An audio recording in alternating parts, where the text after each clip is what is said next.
Halo, selamat datang di channel saya. Perkenalkan saya Syawal. Di video ini, saya akan berbagi kepada teman-teman tips dan strategi yang tepat dalam memilih formasi pada CPNS tahun 2021 ini.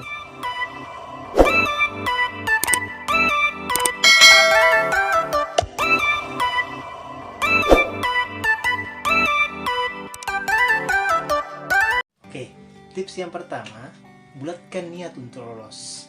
Sebelum memulai perjuangan yang akan mengubah masa depan teman-teman, bulatkan niat terlebih dahulu untuk lolos. Artinya, selama perjuangan nanti ini, teman-teman harus mengerahkan segala kemampuan yang ada agar lolos seleksi CPNS.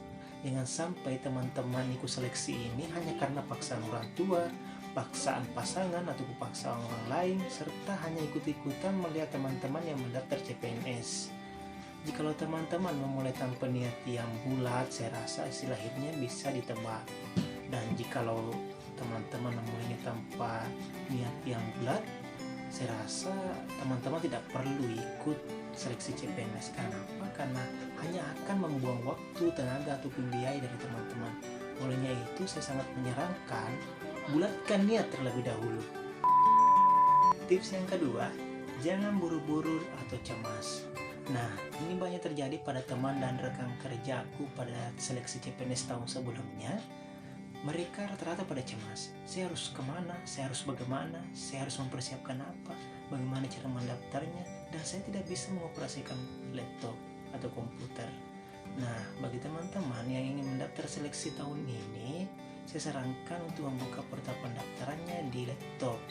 Dan bagi teman-teman yang belum bisa mengoperasikan laptop, saya harapkan mencari teman yang bisa membantu kalian.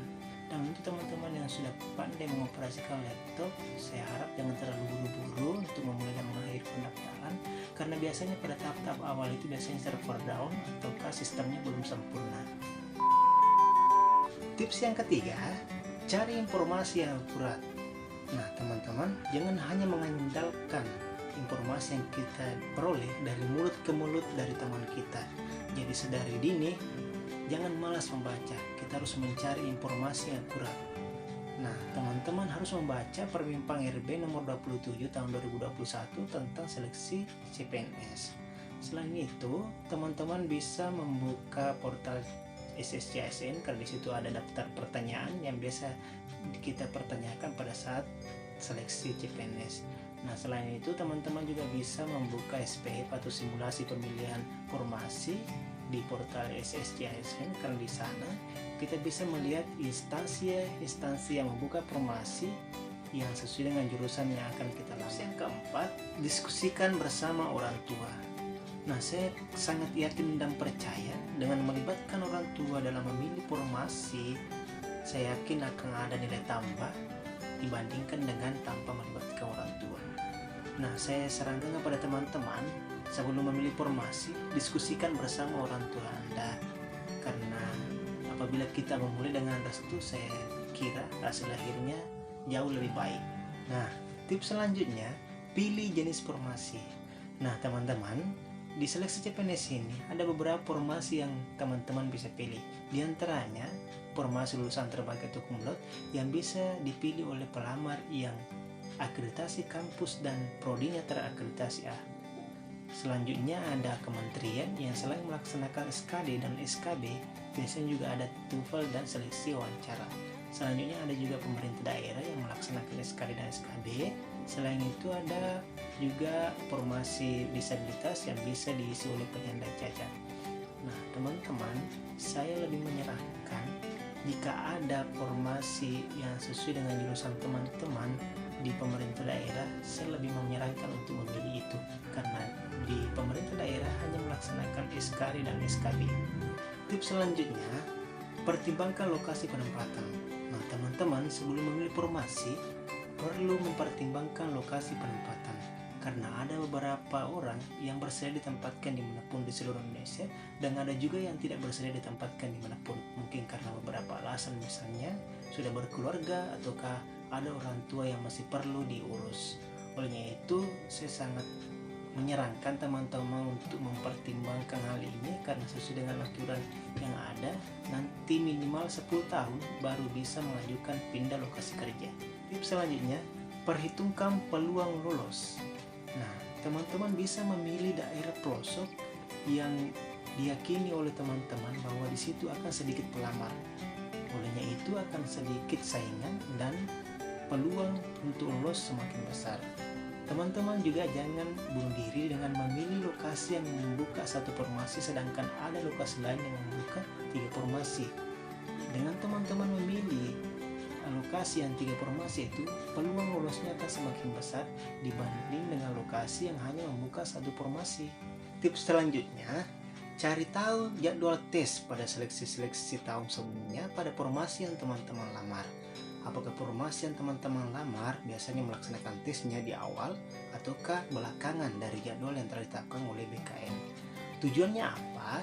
Jadi menurut saya ini ada manfaat apabila teman-teman melamar di formasi yang melaksanakan tesnya agak belakangan, karena ada banyak kesempatan kepada teman-teman untuk mempelajari FR atau fit report yang nantinya bisa teman-teman dapatkan dari teman-teman lain yang sudah melaksanakan tes lebih awal. Jadi menurut saya FR ini sangat bermanfaat bagi teman-teman nantinya. Selanjutnya, mantapkan hati memilih formasi. Nah, setelah teman-teman menimbang beberapa hal dan menyeleksi beberapa formasi yang bisa teman-teman lamar, mantapkanlah hati teman-teman untuk memilih satu formasi. Nah, satu formasi inilah yang menjadi target teman-teman dan harus teman-teman usahakan untuk capai dengan kerja keras. Selanjutnya, baca secara teliti persyaratan formasi yang dipilih.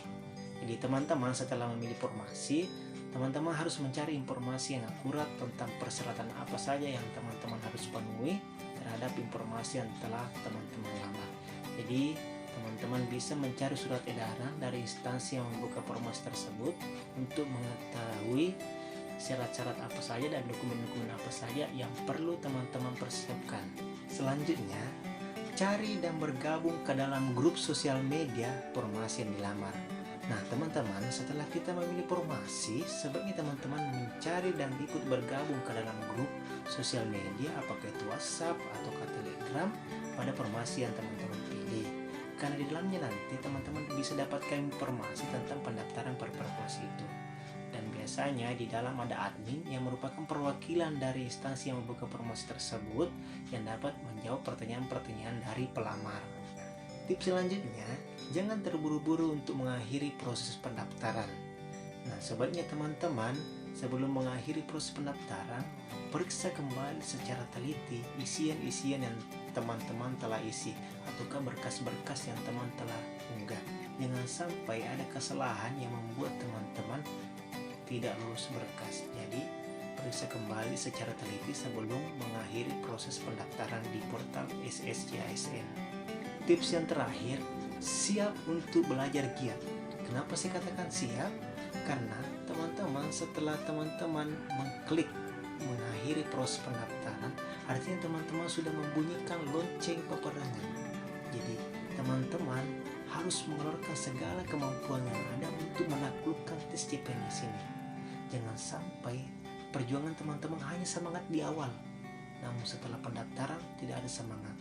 Jadi teman-teman yang kemarin malas belajar, ayo sekarang giat belajar. Dan teman-teman yang kemarin giat belajar, untuk sekarang harus lebih giat lagi untuk mencapai yang telah teman-teman inginkan. Oke, baik teman-teman, sekian dari saya tips dan strategi yang tepat dalam memilih formasi CPNS tahun 2021 pada video ini. Jika teman-teman merasa video ini bermanfaat, silakan teman-teman komen, like, dan bagikan ke teman-teman lain yang membutuhkan informasi ini. Dan jangan lupa subscribe agar tidak ketinggalan pada video-video selanjutnya. Oke, bye-bye.